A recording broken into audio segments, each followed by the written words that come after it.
बीजं सर्गस्थित्यन्तकारणम् अनादिनिधनं विष्णुं त्रिलोकेशं त्रिविक्रमं नारायणं चतुर्बाहुं शङ्खचक्रगदाधरम्।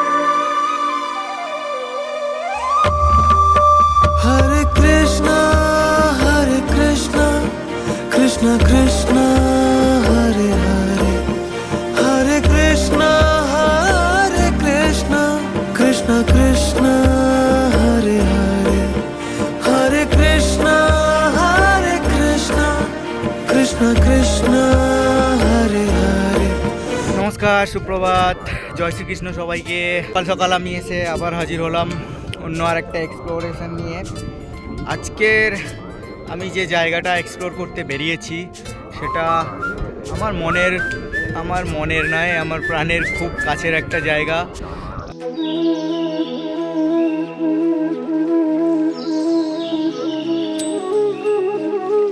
আমি এসে উপস্থিত হয়েছি সেই শহরে যেটা শ্রীকৃষ্ণ আমাদের মাধব তৈরি করেছিলেন, অর্থাৎ মাধবের এক সৃষ্টি আর এক সৃষ্টিকে দেখতে এসছে।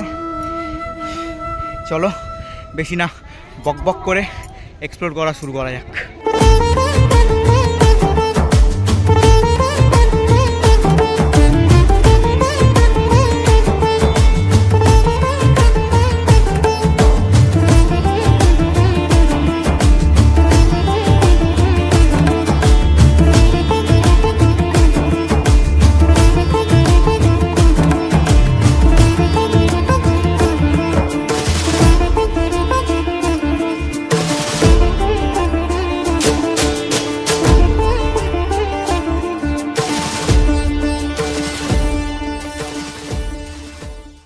হাই অ্যাগেন, আমি আছি এই মুহূর্তে গোমতী নদীর ঘাটে।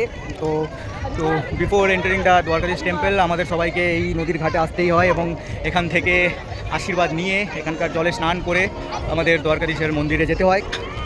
তার কারণ মানা হয় এই গোমতী নদীর জল খুবই পবিত্র। যখন শ্রীকৃষ্ণ এই শহরটি তৈরি করেন তখন তার রানী শ্রী রুক্মিণী দেবী গঙ্গা মাতার কাছে প্রার্থনা করেন যাতে তিনি এই দ্বারকা শহরের ওপর থেকে প্রবাহিত হন এবং এই দ্বারকা শহরটিকে বিশুদ্ধ করেন এবং এখানে প্রচুর প্রসপেরিটি আনেন। গোমতী নদীটা তোমরা দেখতে পাচ্ছ, এই গোমতী নদীটা এখান থেকে প্রবাহিত হয়েছে এবং এখানে আরও একটা মান্যতা আছে যে আমাদের ঋষিমুনি বশিষ্ঠ তার মেয়ে হলেন এই গোমতী নদী। এবং তুমি যদি এটা কোনো science driven point of view থেকে দেখতে চাও তাহলে তুমি জানতে পারবে যে এই যে গোমতী নদী এটা ফুল আর ঝিল থেকে তৈরি হয়েছে, যা বর্তমান নাম গোমার তাল। তো এটা সম্পূর্ণ বর্ষার জল এবং গ্রাউন্ড ওয়াটারে পুষ্ট। তো এটার কোনো নির্দিষ্ট ফ্লো বা প্রবাহ নেই, এটা এখানেই উৎপত্তি হয়েছে এবং এখানেই এর সমাপ্তি। তো এদিক থেকে দেখতে গেলে সায়েন্স এবং রিয়েলিটি এখানে সম্পূর্ণ এক হয়ে গিয়েছে। তো চলো ফটাফট আমরা গোমতী নদী থেকে ব্লেসিংস নিয়ে দ্বারকাধীশ এর দর্শন করতে এগিয়ে যাই।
হ্যালো, একটু গন্ডগোল হয়ে গেল কারণ আমি দ্বারকাধীশ টেম্পলের দর্শন করতে গেলাম, যেখানে লম্বা লাইন পড়েছিল, প্রায় 1 থেকে 1.5 কিলোমিটার পর্যন্ত লম্বা লাইন পড়েছিল এবং তার আগে থেকেই আমার ব্যাগ, জুতা, মোবাইল, হেডফোন পর্যন্ত সমস্ত কিছু নিয়ে নেওয়া হয়েছিল, যার জন্য আমি মন্দিরের ভেতরে দর্শন করার সময় কোনো ভিডিও করতে পেরেছি না।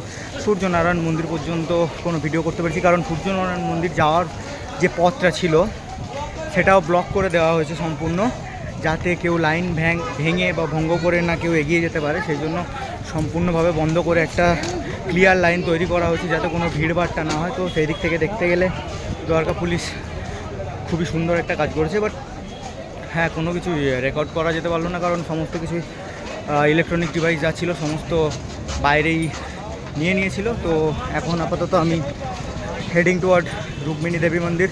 দেখা যাক সেখানেও মোবাইল নিয়ে নেয় কি মোবাইল রাখতে দেয়, ভিডিও করতে দেয়, জানা নেই অতটা। তো যদি ভিডিও করতে দেয় তো দেখা হচ্ছে পরে। চলো, সিয়া।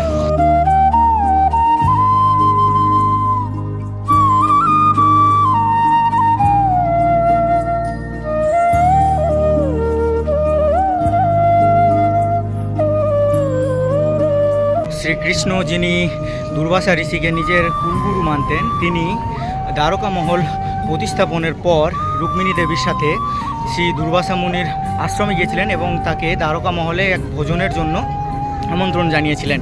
তো দুর্বাসা মুনি সেই আমন্ত্রণ গ্রহণ করেন, কিন্তু একটা শর্ত রাখেন। সেই শর্তটা হলো যে রথে করে শ্রীকৃষ্ণ এবং রুক্মিণী দেবী এসছেন, সেই রথটা যদি ওরা দুজনে মিলে টানতে থাকে, তাহলেই দুর্বাসা মুনি ওনাদের সাথে দ্বারকা মহলে যাবেন এবং ভোজন গ্রহণ করবেন। শ্রীকৃষ্ণ সেটা শোনার পর দুর্বাসা মুনির শর্ত মেনে নেয় এবং নিজের রথের ঘোড়া দুটোকে ছেড়ে দেয়।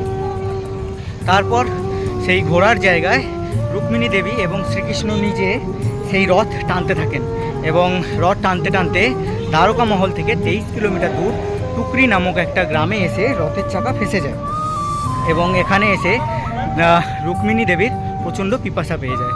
তো সেই মুহূর্তে শ্রীকৃষ্ণ নিজের পায়ের আঙুল মাটিতে মেরে সেখান থেকে জল উৎপন্ন করে নিজেও খায় এবং রুক্মিণী দেবীকে পান করান। তো দুজনের পিপাসা মিটলেও তারা দুজনে ভুলে গিয়েছিল ঋষি দুর্বাসা মুনির কথা এবং ঋষি দুর্বাসা মুনি এতে প্রচণ্ড ক্ষুব্ধ হন। তো তিনি ক্ষুব্ধ হয়ে তিনি তাদের দুজনকে দুটো শ্রাপ দেন। তো প্রথম শ্রাপ হলো যে শ্রীকৃষ্ণ এবং রুক্মিণী দেবীর মধ্যে 12 বছরের বিয়োগ হবে এবং দ্বিতীয় শর্ত হলো দ্বারকা মহলের আশেপাশে যত যা জল আছে সমস্ত জল লবণাক্ত হয়ে যাবে। সেই শর্ত অনুযায়ী রুক্মিণী দেবী, যিনি শ্রীকৃষ্ণের পটরানী হওয়া সত্ত্বেও তিনি 12 বছর শ্রীকৃষ্ণ থেকে দূরে থেকেছিলেন এবং 12 বছর তপস্যার পর তিনি দ্বারকা মহলে আবার ফিরে গিয়েছিলেন এবং সেই জন্যই 12 বছর তিনি এখানে ছিলেন এবং তার জন্য এখানে এক মন্দির তৈরি করা হয়, সেটা হলো এই রুক্মিণী দেবীর মন্দির।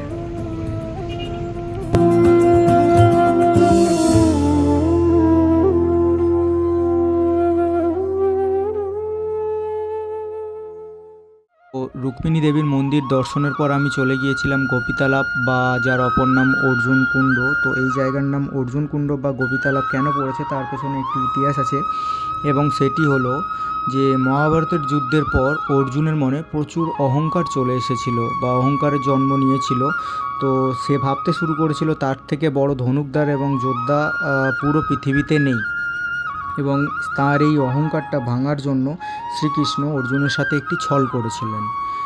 তিনি অর্জুনকে বলেছিলেন তার 16,108 গোপীকে নিয়ে বেট দ্বারকা থেকে মথুরায় পৌঁছাতে এবং শ্রীকৃষ্ণের আদেশ অনুসারে অর্জুন 16,108 জন গোপীকে নিয়ে বেট দ্বারকা থেকে মথুরার উদ্দেশ্যে যাত্রা শুরু করেছিলেন।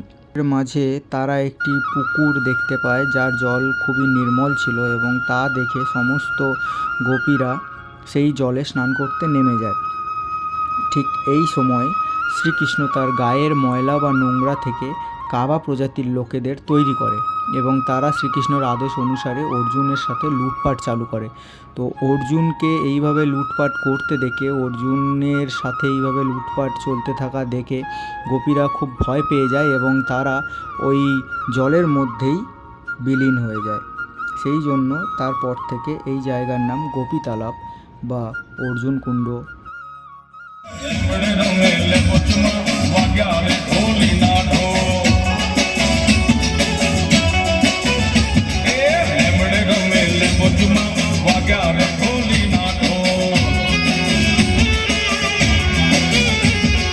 তালাব দর্শনের পর আমি চলে গিয়েছিলাম নাগেশ্বর জ্যোতির্লিঙ্গ দর্শন করতে। আমাদের ইতিহাস অনুযায়ী যখন রাক্ষস দারুকা শিবভক্ত সুপ্রিয়াকে আটক করে নেয় এবং সুপ্রিয়ার অক্লান্ত ভক্তিতে এবং তপস্যাতে শিব সন্তুষ্ট হন এবং তখন তিনি মর্তে আসেন এবং এসে রাক্ষস দারুকাকে পরাজিত করেন এবং এই জায়গায় নাগেশ্বর জ্যোতির্লিঙ্গের প্রতিস্থাপনা হয়।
আমি চলে গিয়েছিলাম বেট দ্বারকা, যেটা দ্বারকা থেকে 32 কিলোমিটার দূরে অবস্থিত এবং শ্রীকৃষ্ণ তার পটরানী রুক্মিণীর সাথে এখানে বসবাস করতেন। এই জায়গার নাম বেট দ্বারকা পড়েছে, তার কারণ হলো এই জায়গাতেই সুদামা কৃষ্ণকে চাল বা অন্ন গিফট করেছিল, তো সেই জন্য এই জায়গার নাম ভেট মানে গিফট করেছিল, তো এই জায়গার নাম বেট দ্বারকা পড়েছিল। এবং এই বেট দ্বারকার এখানে যে মন্দির আছে সেখানে যে শ্রীকৃষ্ণের মূর্তিটি আছে, কথিত আছে যে সেই শ্রীকৃষ্ণের মূর্তিটি রুক্মিণী স্বয়ং নির্মাণ করেছিলেন। वासुदेवं ऋषिकेशं माधवं मधुसूदनं वराहं पुण्डरीकाक्षं नृसिंहं दैत्यसूदनम्।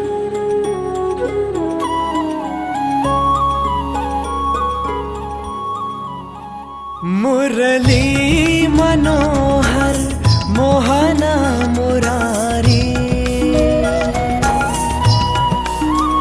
हर एक रूप में तेरे